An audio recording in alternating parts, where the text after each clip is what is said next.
The barn's burnt down. Now I can see the moon. This line comes from a translated haiku by Mitsuhuta Masahide, a 17th century poet and samurai who, legend has it, penned it shortly after his home burned to the ground. It definitely says something that instead of a string of profoundly colorful epithets, he wrote a haiku.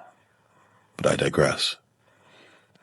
This poem speaks to the proverbial silver lining, finding meaning and direction in the wake of great loss.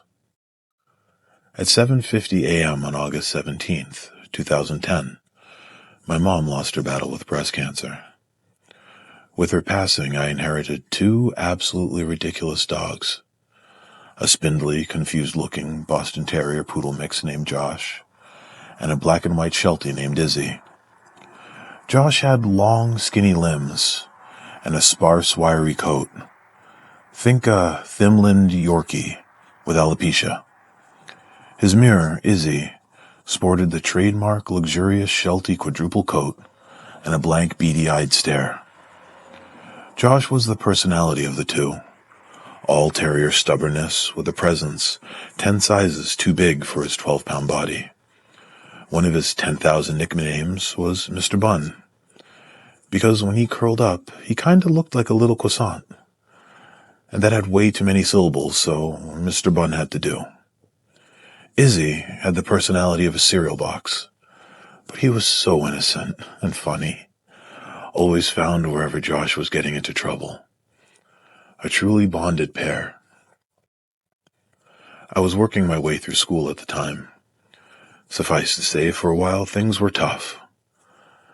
But through a little, read a lot, of help from God, my friends, and my roommates, I was able to finish school and start my career as an RN. The idea of giving them up for adoption was out of the question. They were the last living connection I had to my mom. I wouldn't forsake that. They were family. I may not be Vin Diesel, but you get it.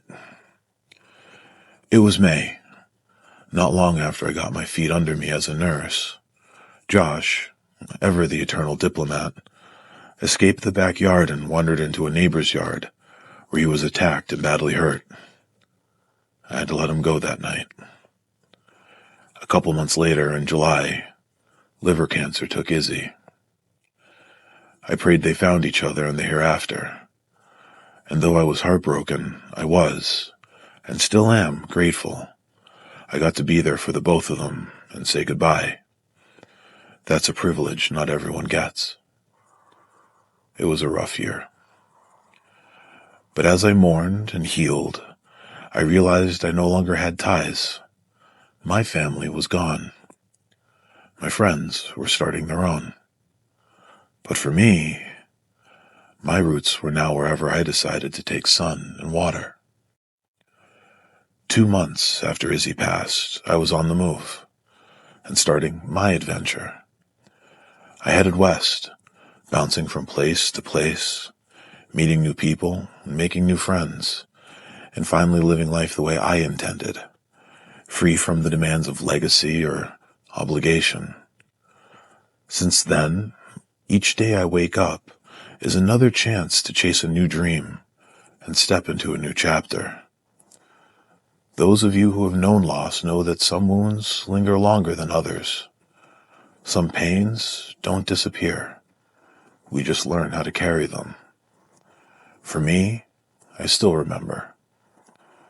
But now, as I live, they ride shotgun with me in memory, dog hair and all. Because every time my barn burnt down, I never lost sight of the moon.